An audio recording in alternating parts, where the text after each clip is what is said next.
This episode of Juice Guru Radio is brought to you by Try Best, making healthy living easy. Welcome to Juice Guru Radio. Discover what the magic and power of juicing can do for you. And now, your host, best-selling author of The Complete Idiot's Guide to Juice Fasting, Steve Prusak. And hello, welcome to the show. I'm Steve Prusak. We're so excited. We got Ron Frey here. He's a Ph.D., former acting chief psychologist for the Royal Canadian Mounted Police, author of the book Beat Depression and Improve Your Relationship with Interpersonal Psychology. We're going to hear all about him, so just stay tuned. Get some water, some tea or juice. We'll be back right after this with Ron Frey. Did you know you can make a great living in the hottest new business trend today? The Juice Guru Certification Program is the world's first online course to give you the knowledge and marketing skills to excel as a juicing coach and start making money in no time. Find out more at juicecoachtraining.com. Juice Guru Radio. Well, hello and welcome. We haven't done a show about depression, and it's such a common, we should say issue in this culture. And we've got Ron Frey here, again, author of Beat Depression, Improve Your Relationship with Interpersonal Psychology. He's the co-author of Feeling Better and also co-director of the Institute for Interpersonal Psychotherapy with Cindy Stolberg. He's coming to us from Quebec. Let's welcome to the show right now, Ron Frey. Hello. Dr. Frey, thank you for taking the time out of your tour to be here with us. My pleasure. So tell us how you got into this and working more towards overcoming depression. It's such an issue in our culture. Yeah, so I was a grad student in my final years in university, and my supervisor said, well, you have to get trained in the psychotherapy. What do you want to get trained in? And the two schools of thought at that time was a cognitive therapy, which a lot of your listeners are probably well aware of. So that is looking at what's turning in your head, what kind of irrational thoughts you have or negative thoughts you have, and challenge those thoughts. Or I could get trained in a new psychotherapy, which looked at actually how you relate to people and how you communicate and how you listen. And I found that to be kind of an interesting and a different approach to treating depression, one that doesn't blame your thoughts, but more or less looks at how you interact with people around you. And by optimizing your relationships, it will make you feel better. And so I got into IPT that way. So how do you do IPT? So it's called Interpersonal Psychotherapy. What is that exactly?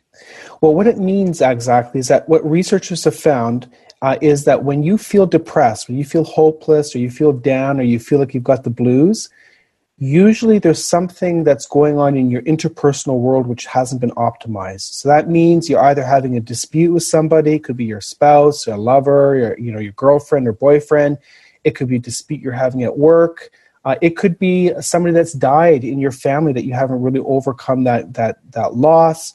Or it could be an important life transition, like you're going off to college for the first time and you're going to be missing your family and friends. So those are the type of what we call interpersonal issues. It involves people and changes in your interpersonal world. And if we can optimize your functioning and surround yourself with people that are supportive and loving and that understand you, then you're going to feel better. And that's essentially what interpersonal psychotherapy is all about. How do we know if it's severe? I mean, depression is such a common thing. Everyone has their ups and downs. How do you know if it's more severe, like we're experiencing depression for longer term and might need some real help with it? Well, that's a good question. What we're looking at as psychologists, we look for really functional challenges. So if you're really feeling blue and you're really feeling down and you can't get yourself out of bed, or you can't focus at work or at school, or you're having some really, really dark thoughts, like what self-harm thoughts, or your sleeping is really impaired, that's really some red flags that you're actually probably suffering from symptoms that you should be talking to your doctor about, and he may or she may say, that's a classical depression. But you don't need to wait to get down to that point to use a lot of the tips that we have in the book for IPT. You can use them now if you're feeling slightly blue before your small fire turns into a raging inferno. So it says here, the four main areas in life that can be contributing factors to why people get down and depressed. And you talk about that in the book. Can we share some of those factors? Because there's a lot going on now. Sure. So the four common areas, one is called role disputes. So if you're having a dispute with a loved one or a work colleague and you're not on the same page together, that can impact your mood negatively. So as IPT therapists, we look at ways to improve the communication between the two parties so that you're both on the same page. Now, there are sometimes you have relationships where you're never going to be on the same page. And sometimes it's better, to perhaps uncouple from that relationship, dissolve that relationship, and form new relationships where you have things more in common. So those are disputes that we'll work on in therapy. Another area is life transitions. Like I mentioned before, if you're going into retirement and you're now no longer at work with all your colleagues and buddies, that's a pretty significant interpersonal transition. You're losing a lot of the people that you normally hang with, and that can negatively impact your mood as well. Another area is unresolved grief. So if somebody has died in your family and you just haven't been able to overcome that death, and you've started to isolate yourself and pull away from the people around you, that can also negatively impact your mood. And the last one is what we call interpersonal deficits. And that's really if you've got kind of an interpersonal style, like you may be really aggressive in how you communicate, or you may be really dependent and needy. So you may have a personality which kind of pushes people away from you. And so if there's a personality style which is difficult to live with, that can also negatively impact your mood. So we typically focus on one of these four focal areas and work with our patients so that they start feeling better. So what led to the book? I mean, obviously we're going to reach more people with the message. What was the impetus to say, okay, I want to get this down and write a book and educate more people about this approach? Because there's no book out there. This is like the first self-help book for interpersonal psychotherapy for patients.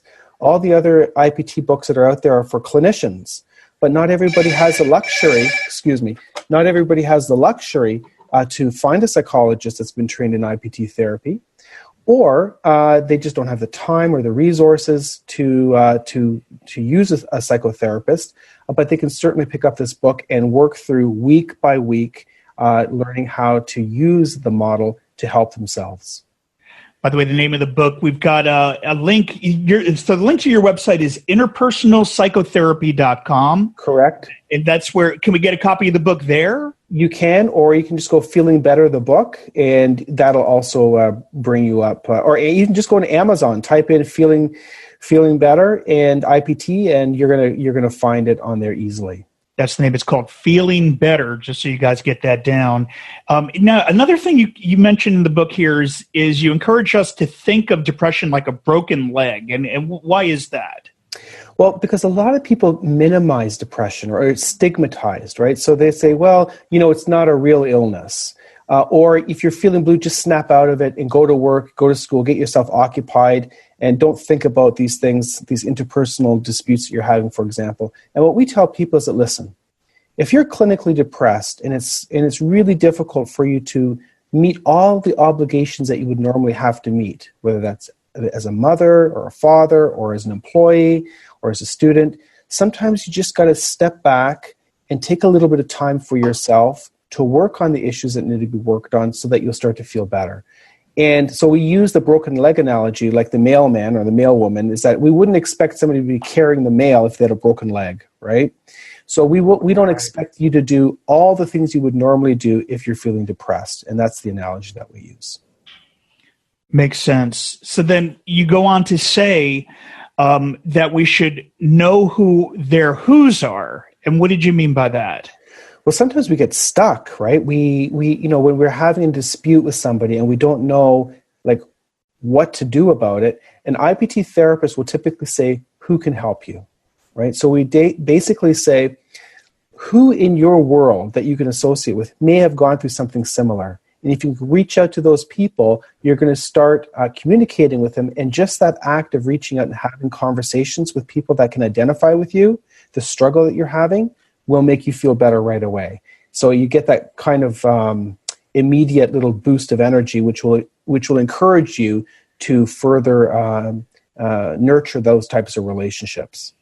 So what's the goal? What are you looking for people to get out of the book, Feeling Better? The goal really is for them to reflect on the relationships they have, to see if they're quality relationships, if they're relationships that can help them, and to actually use them. So a lot of guys, for example, they're not used to talking like emotion stuff, and so they won't even look at their relationships with that kind of a lens. And so we really encourage our readers to take a good inventory of the people that you have in your world, in your life, and look at how can these people help me with the issues that I'm struggling with now, and take a risk and establish a line of communication with them. And by doing that, you're going to start feeling better. Well, we love that we had you on the show because we talked to our listeners about getting healthy, drinking juice, getting good food in their body and things like that. But our relationships are just as important in overall healing. Isn't that right? Yeah, I mean, it's multifactorial, right? So we always encourage our patients to go out, get some exercise, get active, eat well. You are what you eat, right? And you are what you drink. But your interpersonal relationships are also a really critical component of that. And so by nurturing healthy relationships and distancing yourself from toxic relationships, you're going to start reaping the reward. And if you can optimize your functioning both physically, nutritionally, and with the relationships around you, then you're going to be firing on all cylinders, and you're going to start feeling better, and you're going to be able to function better in the world that you find yourself in. It's an interesting world we live in. We're more connected than ever, and people are developing friendships over texting. We don't have the same interaction like maybe we did growing up, and a lot of people can feel isolated through this social media and, loss of connection, and so to say. What are your thoughts on that? How can people, get themselves out and face-to-face and real human interaction? And I see it especially with the kids growing up. They're really on their phones and not really face-to-face as much as they used to be. That's true. There's that what we call the internet paradox, where you may have 500 friends on Facebook, but nobody really knows you. And if you look at things like Facebook, they're always usually posting positive things. And it's not really the whole human experience, is it? I have a daughter, and I remember she gets a message on Facebook that tells her when her friends' birthdays are. And I remember her telling me once, "Dad, I got to just send a quick text to my friend. It's her birthday today." And I said to her, "Listen, why don't you take a little bit of time, just pick up the phone, like in the good old days, and call her." And I said, "I'll bet you'll be the only person, the only friend that actually does that." And she looked at me like I came from outer space. "Oh, Dad, that's like, why would I do something like that?" But she did it. I got to give her credit. And she was on the phone for over half an hour. That reminds me of when I was young. That was normal, right? And she said, we had a really nice discussion, and I always follow that up. Well, how did it make you feel? How did it make her feel that you actually made the effort of having that type of a conversation with her over the telephone, as opposed to just a quick text, "Happy birthday"? And it really made her feel good. It made her friend feel good. So let's collect more of that, right? So that's really what we encourage people. Sometimes you can use social media to start relationships, but you want to take it to the next step and meet for coffee, meet for tea, or meet at a group or a meeting, so that you can really benefit from all the complexities that come with meeting people face to face. Great points. Now, we work with people, too, that actually build their own businesses or living a lifestyle where they're trying to, entrepreneurial path that's different than the conventional. How about you and your journey on, getting your message out there, writing a book? What made you decide to step out of the 9-to-5 and start living your passion? Essentially because as a psychologist, we want to help people. And the thing is that there wasn't a manual, there wasn't a book out there for people to grab onto and to read at a level which they can understand, not at an academic level. And our mission, both Cindy and myself, is to really spread the word of IPT. We've seen our patients benefit from it, and we want everyone to benefit from this model. And so that was really the goal behind writing this book. And we train people in interpersonal psychotherapy. We go to their place of work, and we do customized training to get the word out so that people can benefit from this model. Well, it's a great mission. Thank you so much for being here. And anything to say in closing before we wrap up, or final words, and maybe something we didn't hit on during the interview? And again, I'm going to just give you guys the website. It's interpersonalpsychotherapy.com. And don't worry, we'll have the links under the video or the show notes at Juice Guru Radio, so you can check it out. We'll also have a link to the book. Again, it's called Feeling Better by Dr. Ronald Frey. And actually, you have a co-author on that, right? Yes, Cindy Stahlberg is our co-author, exactly. Shout out to her, too. Yes. And so, anything to say in closing, though, before we wrap up? And again, thank you again for being on the show. Oh, it's my pleasure. Listen, what's important is to surround yourself with people that are supportive. And it's really good to take stock of your interpersonal inventory and look at the people you have around you. Are they people that you want to work together to feel better, to have positive communication with? And if you don't have enough of them, then you got to really go out there and find some, right? Go find yourself individuals that you have something in common with. And if you can have that experience, you're going to start feeling better. So it's good to take stock, look at the inventory of people you have. You may need to replenish them. You may need to change some of them. You may need to get closer to some others and distance yourself from others. But you really want to optimize your friendships. And you do that by communicating with them in a meaningful way. Dr. Frey, thank you again for being here, Ron. Really appreciate it. My pleasure. I'm Steve Prussack, and we'll see you next time.